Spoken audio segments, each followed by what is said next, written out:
Okay, this is chapter 19 of Zodiac. Zodiac. Tuesday, April 12th, 1980. I drove to Napa to ask Ken Narlow if he thought that Zodiac was involved in the Santa Rosa murders.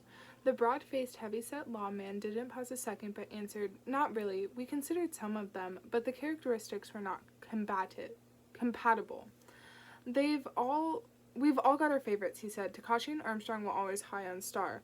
I've been high on Andrews. We're all just guessing." Narlow and I began looking through Don Andrews' file, comparing it to the information we had on Starr.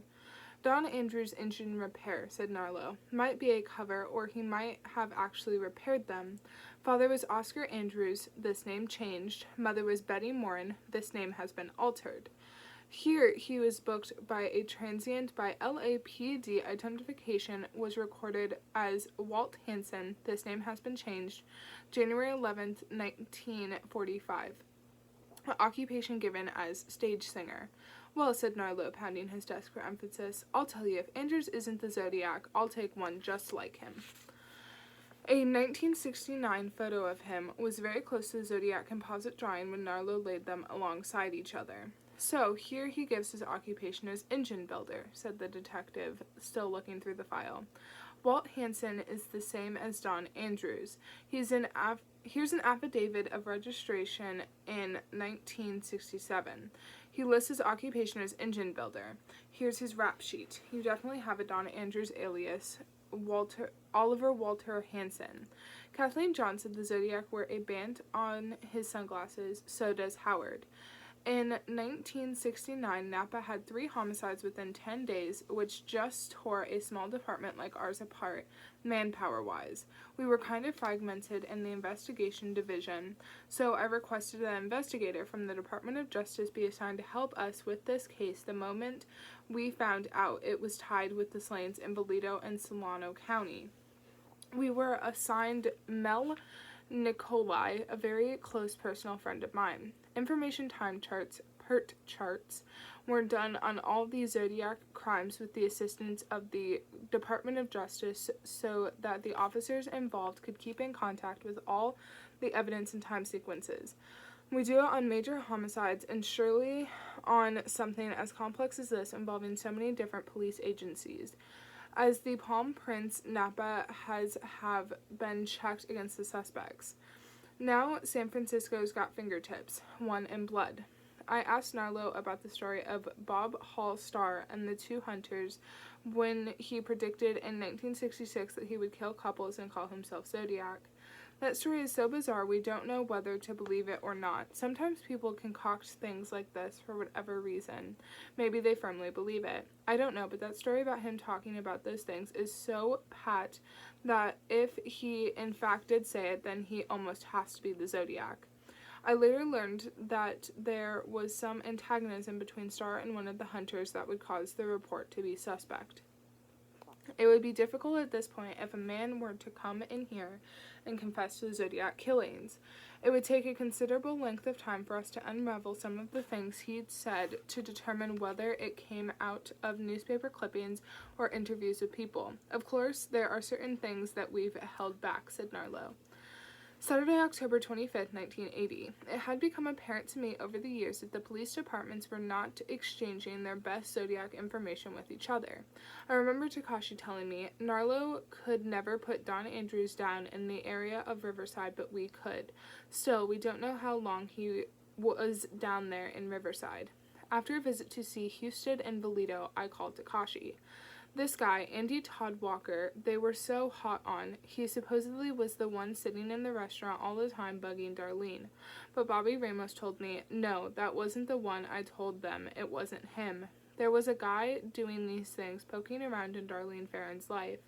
I just don't think Walker was the one. They all say they saw a man in a white sedan with old California plates. Bobby Silas guy, stocky, light curly hair. You know, the whole bit. A lot of people have seen this man," I told him. "Obviously," said Takashi. "They've got so much information. I'd like to see it all come together. I think it's terrific.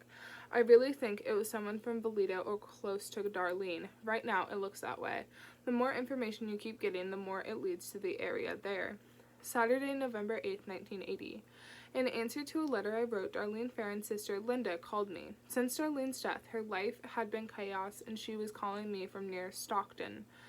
I had only one question at this time. Linda, did Darlene go to Lake Berryessa? Yes, she said. She liked it up there, and that's why I believe Darlene knew Cecilia Shepard.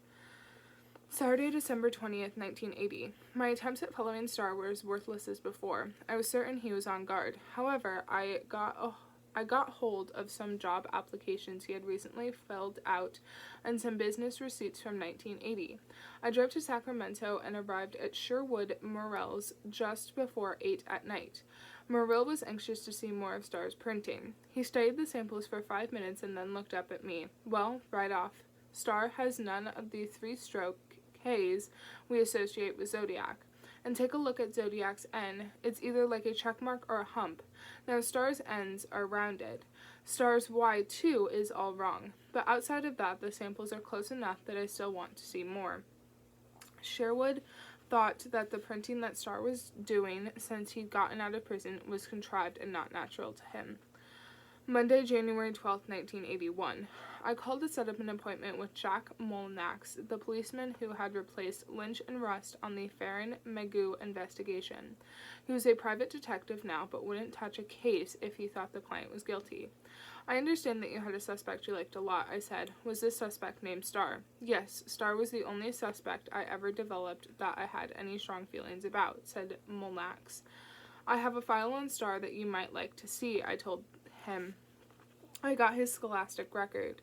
Star was down in Southern California on the first Zodiac murder, said Molnax, down at Riverside. He was a student at the college. Bob Starr? That's astounding. Starr seems convinced that he is a Zodiac now. He evidently told some people that he is, I said. He's working at a store right in Santa Rosa now. I don't feel there's any proof now, but at the time I was real high on him. I think Bill and Dave Takashi were too. Did you have anyone besides Star? The only one that ever turned me on was Star. I didn't realize that he was still around here in the Bay Area. I go in all the time and buy things from him, but I can't get him to print anything. I know Morrell saw some of Star's printing. His writing has changed a lot over the years. I wasn't aware that this Star was still around. We'll have to use a little discretion, said Molnax. He sounded worried. Assuming it isn't Star, do you think the Zodiac is still alive? It's the consensus that the guy is either dead or in a mental institution or a penal institution. But that's where Star has been, in 1975 to 1978. I wasn't aware of that. And what I thought was interesting is that after Takashi and Armstrong talked to Star in his trailer, we stopped getting letters from the Zodiac, I continued. By the way, how did you get on to Star? Some people who knew him. Oh, the hunters, the two guides in the wood with him. Yes. Wednesday, January 14th, 1981.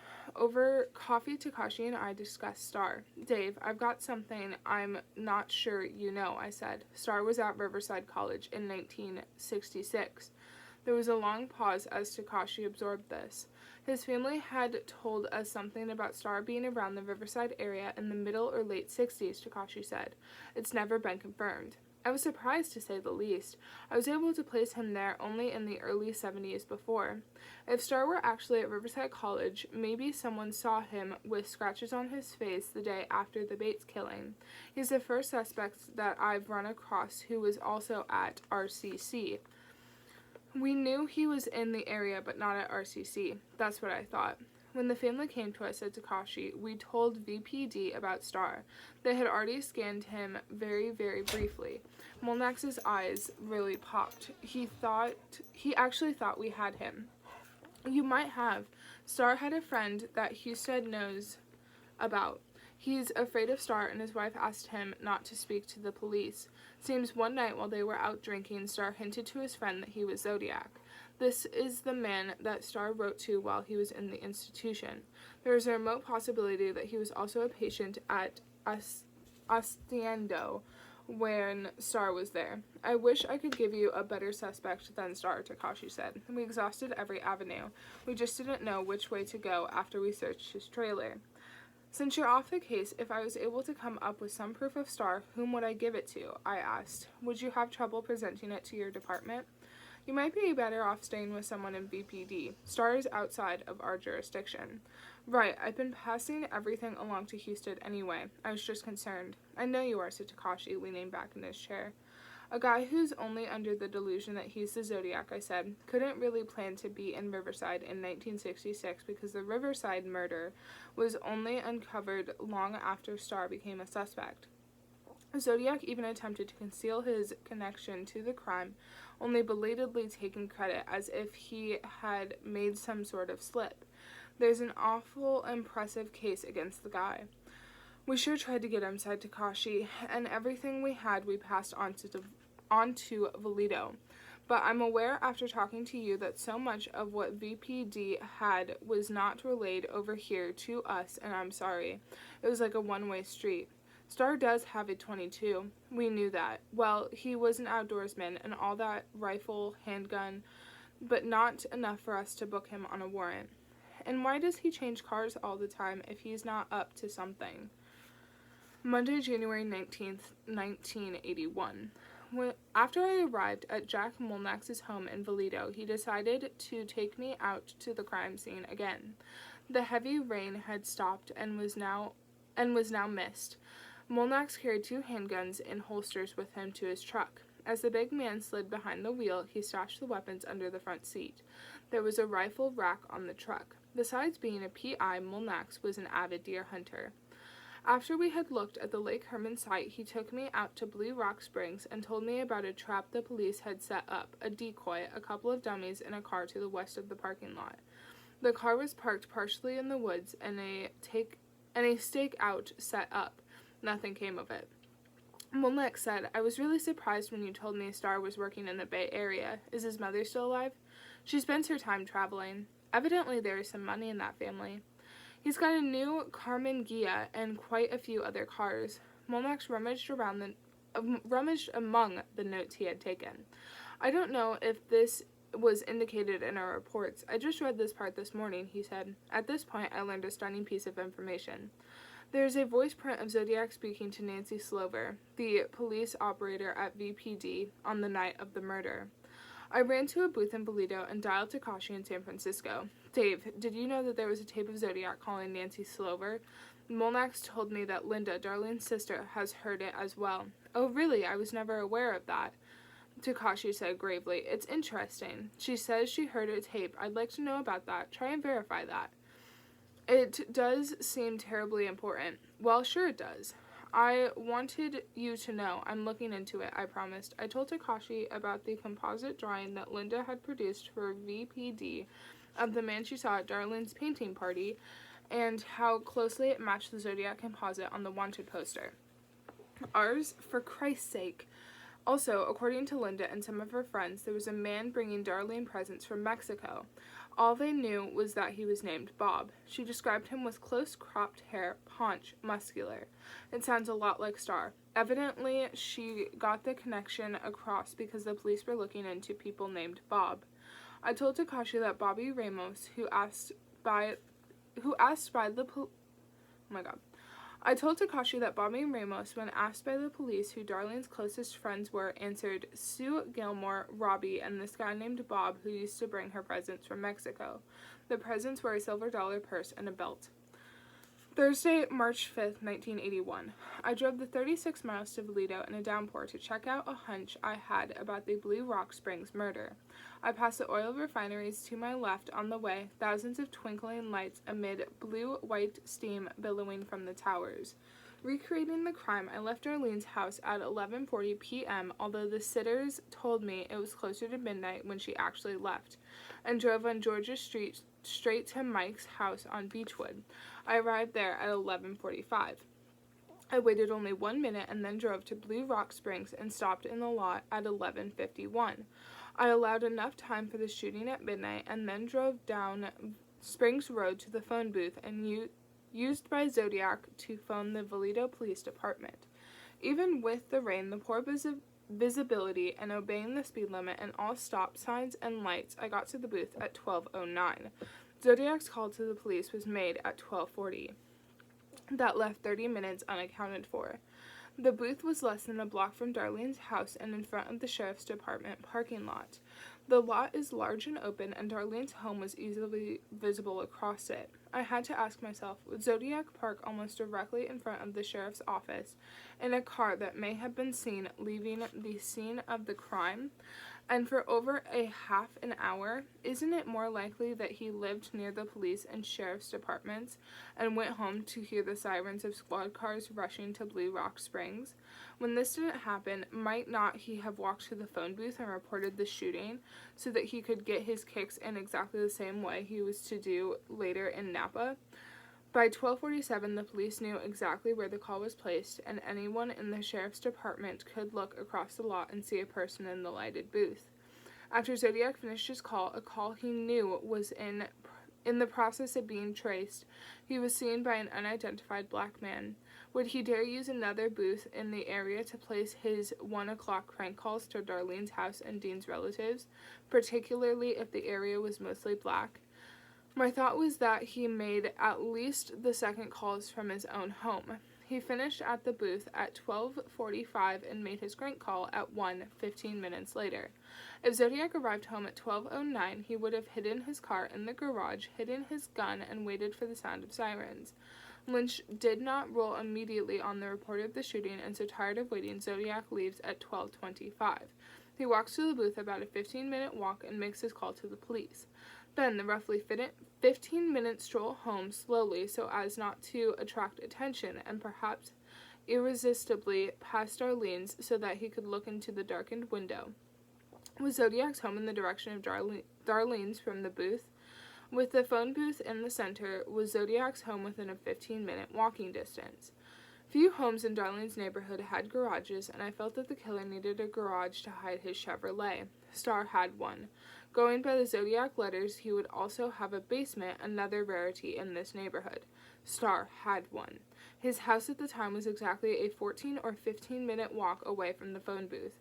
Beyond everything else, I still firmly believed that Zodiac knew Darlene and that she had known who he really was.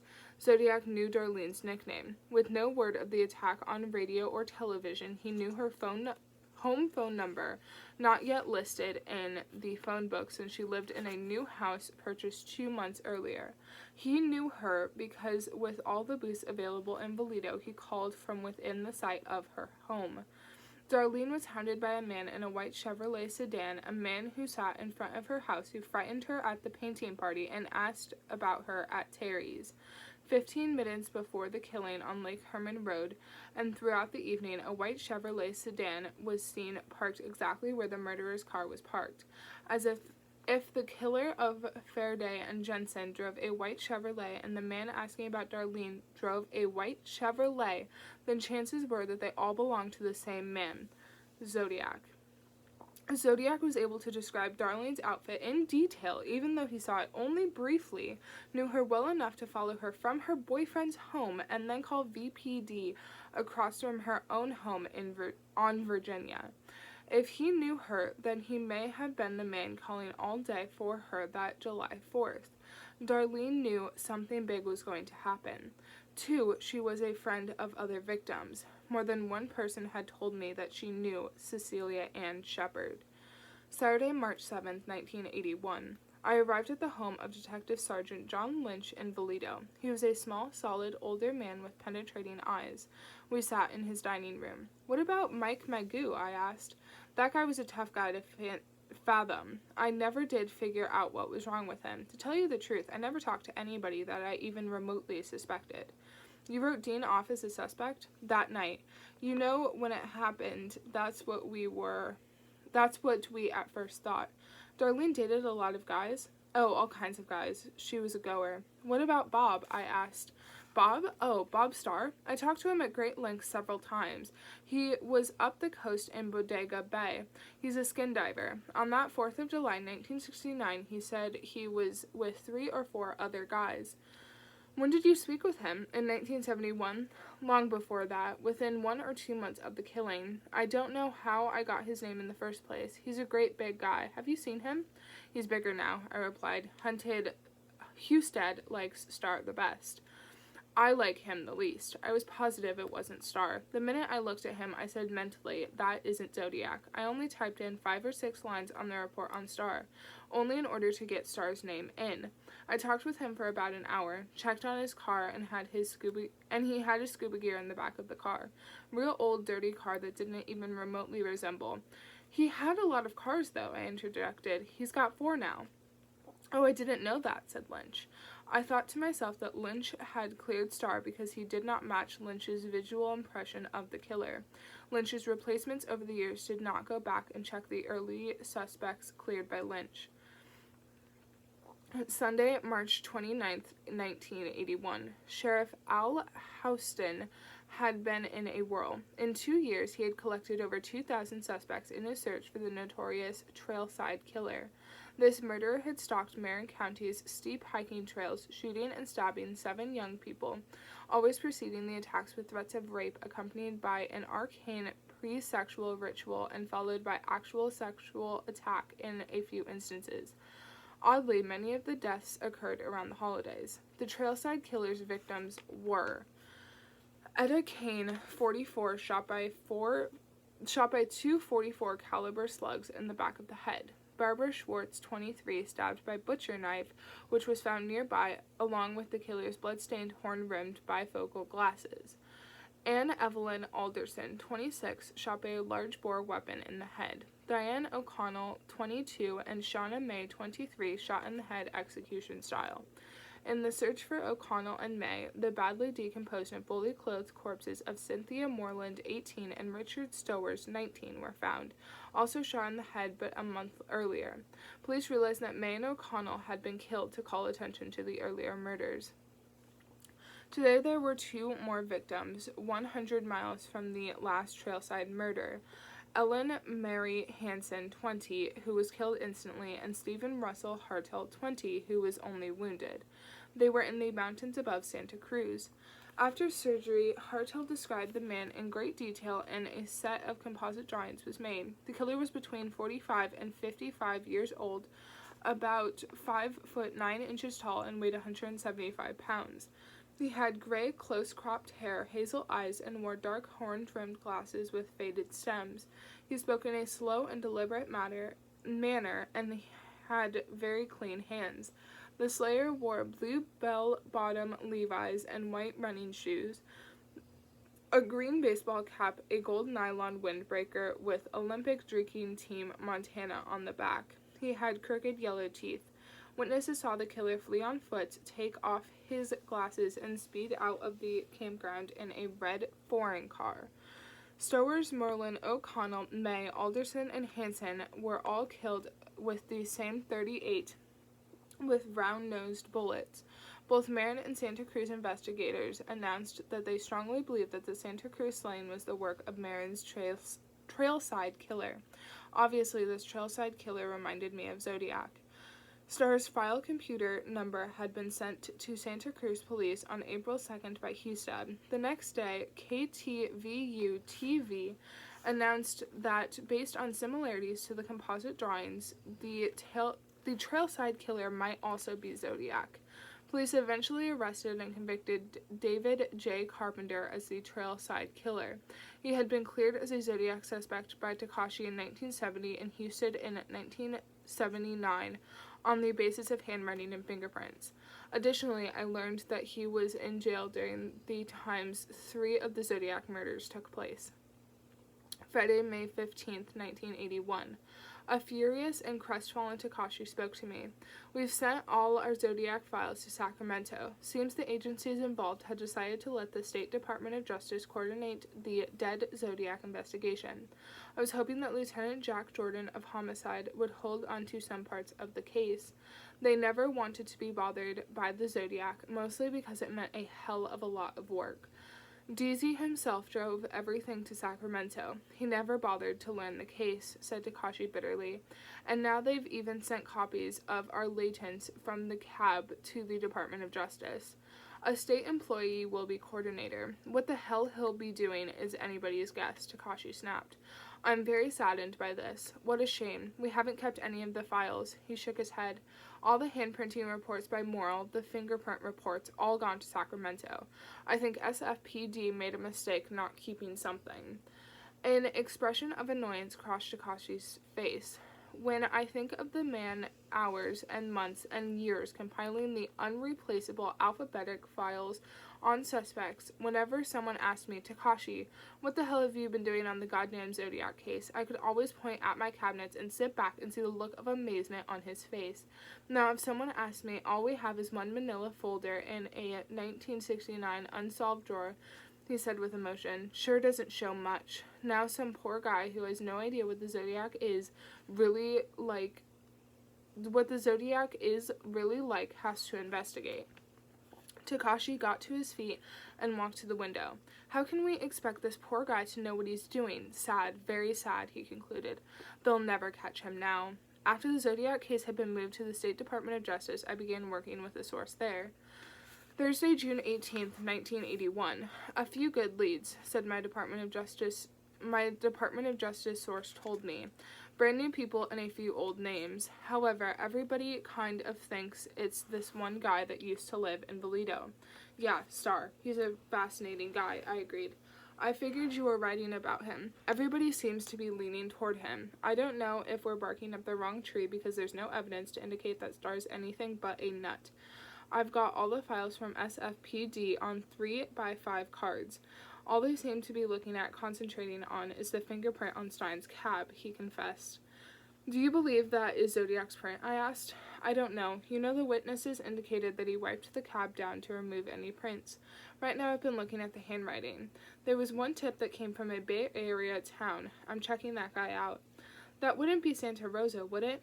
How did you know? That's where Star is living now. Like I say, Robert, I have gotten so many damn calls on this Star, I spend my time trying to do a background.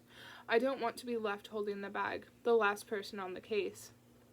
He told me about a new suspect from Montana who had lived in Marin County. He had no criminal record in California.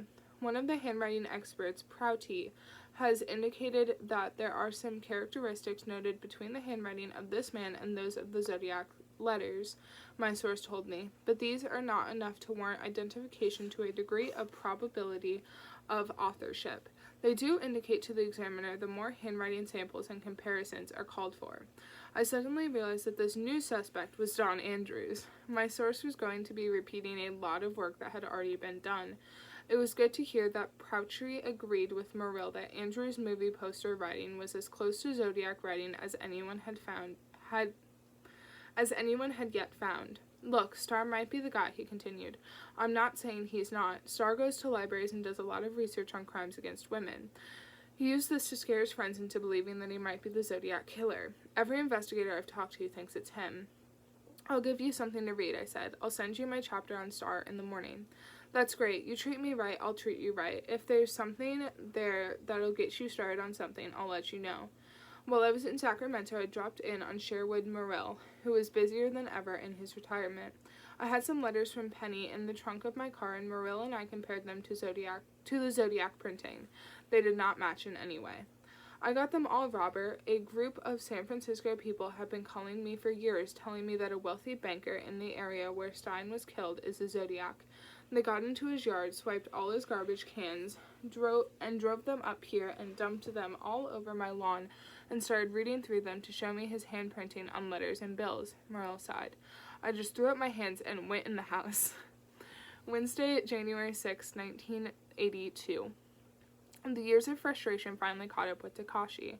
This evening, in his floral-patterned yellow kitchen, Takashi rose to get a glass of milk from the refrigerator. As he leaned forward, he suddenly doubled over in pain and slumped to the floor. Carol called an ambulance, and Takashi was rushed to Children's Hospital with massive internal bleeding. Yet, when he finally returned home, he could not stop working on the case in his mind.